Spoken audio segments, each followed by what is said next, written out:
میں بار بار کہتا ہوں ٹیلی ویژن میں 4 اہل حدیث کبھی اکٹھے نہیں بیٹھیں گے، کیونکہ چاروں اللہ رسول کی طرف لوٹائیں گے اور چاروں کی رائے دوسرے سے مختلف ہوگی سوائے چند مسائل کے. تو میں نے ان سے کہا کہ جب اللہ رسول کی طرف لوٹائیں گے بہت سے مسائل میں اتفاق ہو جائے گا، جیسے کہ 4 اماموں کا بہت سے مسائل میں اتفاق ہو گیا، بہت سوں میں پھر بھی اختلاف باقی رہے گا. تو انہوں نے کہا نہیں باقی رہے گا. میں نے کہا میرا یہ آپ سے کیا ہو گیا اختلاف، اس اختلاف کو اللہ رسول کی طرف لوٹاتے ہیں. میں نے کہا دیکھو بخاری مسلم کی حدیث ہے، حدیث بنو قریظہ، نبی صلی اللہ علیہ وسلم نے صحابہ سے فرمایا تم میں سے کوئی عصر کی نماز اس وقت تک نہ پڑھے جب تک اپنے ٹھکانے نہ پہنچ جائے. صحابہ کرام چلے، عصر راستے میں قضا ہونے لگی. اب صحابہ میں اختلاف ہو گیا کہ عصر ہمیں قضا کرنی چاہیے یا ہمیں پڑھنی چاہیے. یہ اختلاف ہو گیا کہ نہیں ہو گیا؟ اس اختلاف کو صحابہ نے کہاں لوٹایا؟ بولو، نبی کی طرف لوٹایا. قرآن و حدیث میں غور کرتے ہیں. بعض صحابہ نے کہا کہ بھائی قرآن میں عصر کی نماز کا خصوصی حکم ہے، یعنی ان کی رائے کو میں اپنے الفاظ میں بیان کر رہا ہوں کہ عصر کی نماز کا خصوصی حکم ہے اور نبی صلی اللہ علیہ وسلم عالم الغیب نہیں ہے. آپ نے جو کہا تھا، فرمایا تھا کہ عصر اپنے مقام پہ پڑھو دشمن کے شر سے حفاظت کے لیے. آپ کے علم میں یہ تھوڑی تھا کہ نماز قضا ہو جائے گی. تو نماز قضا کرنا نہیں، لہذا یہ جو حدیث ہے جس میں آتا ہے کہ عصر اپنے مقام پہ پڑھو جا کے، یہاں راستے میں نہ پڑھو، یہ تعویل ہے، اس کی تعویل کی جائے گی. اس میں ایک شرط ہے، وہ شرط یہ کہ بشرطے کہ ٹائم پر اپنے مقام پر پہنچ جاؤ. اگرچہ یہ شرط حدیث میں صراحتاً نہیں ہے، لیکن دوسرے دلائل کو سامنے رکھ کر حدیث کی یہ تعویل کی جائے گی. دوسری جماعت کی رائے یہ تھی کہ بھائی نبی کا آرڈر جو ہے وہ بغیر کسی شرط کے ہے، اس میں یہ کہ عصر اپنے مقام تک پہنچے بغیر تم نے نہیں پڑھنی. اور جس قرآن نے ہمیں عصر کی نماز کی حفاظت کا حکم دیا اسی نے ہمیں نبی کی اطاعت کا بھی حکم دیا ہے. دلائل دونوں طرف ہیں یا نہیں ہے؟ اب ایسا نہیں ہے کہ جن لوگوں نے حدیث میں تعویل کی ان کو صحابہ کی اس جماعت نے کہا تم تو نبی کی باتوں کو اگرچہ مگرچہ کر کے گھما دیتے ہو معاذ اللہ. نبی نے تو صاف طور پہ کہا کہ عصر کی نماز یہاں نہ پڑھو اور تم کرو، یہ اصل میں ایک شرط لگی ہوئی ہے، اس میں جو نظر نہیں آ رہی لیکن وہ شرط ہے. تم تو اصحاب رائے ہو، اپنی عقل سے حدیث کو، بھائی عقل استعمال تو کر رہے ہیں لیکن وہ عقل کیوں استعمال کر رہے ہیں؟ بھائی ایک جزوی واقعہ ہے، قاعدہ کلیہ کیا ہے؟ عصر کی نماز جیسے پورے سال فرض ہے، آج بھی فرض ہے اس کو، جیسے پورے سال قضا کرنے کی اجازت نہیں ہے آج بھی قضا کرنے کی اجازت نہیں ہے. تو یہ قرآن و سنت کو سمجھنے کے لیے رائے کا استعمال ہو رہا ہے.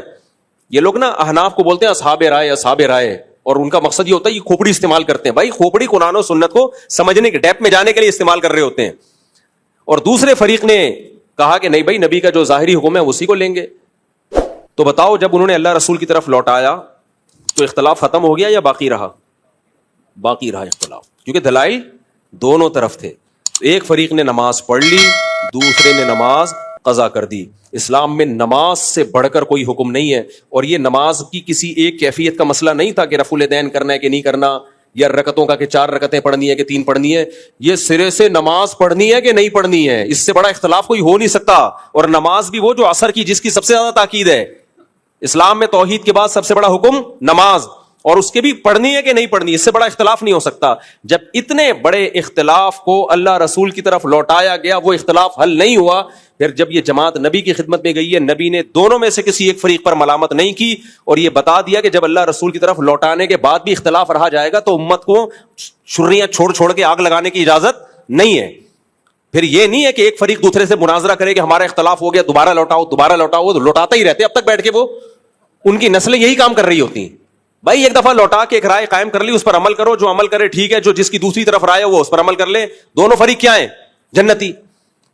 تو امام حنیفہ امام شافعی نے یہی کام کیا ہے. یہ ٹماٹر والے کو خطاب نہیں ہے کہ تم اللہ رسول کی طرف فقہی احکام کو لوٹاؤ. فقہی احکام میں تو اجتہاد کرنا پڑتا ہے، دونوں طرف کے دلائل دیکھنے پڑتے ہیں، حدیث کا صحیح ہونا، ضعیف ہونا، پھر یہ حدیث متواتر ہے، خبر واحد ہے، متواتر کے خلاف تو نہیں جا رہی. یہ تو پورا ایک اصول فقہ ہے جو مدارس میں پڑھایا جاتا ہے.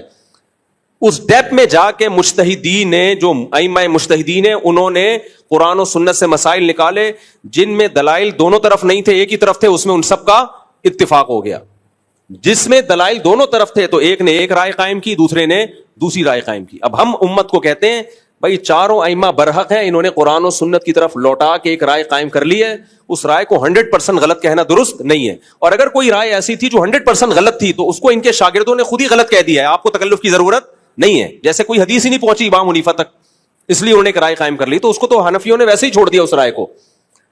تو اب جب لوٹا کے اختلاف باقی رہا ہے تو اب پھر یہی کہنا دوبارہ لوٹاؤ تو امت کا اس کے علاوہ کوئی کام رہے گا نہیں. تو اس لیے یہ چاروں ائمہ مجتہدین اس کام سے فارغ ہو چکے ہیں. انہوں نے اللہ اور رسول کی طرف لوٹایا, تورات اور انجیل کی طرف نہیں لوٹایا, اور اسی کو فقہ مدون ہوا, اسی کو کتابوں میں لکھا گیا, اسی میں بتا دیا گیا یہ مفتبی قول ہے, یہ مرجو قول ہے, یہ راجح قول ہے.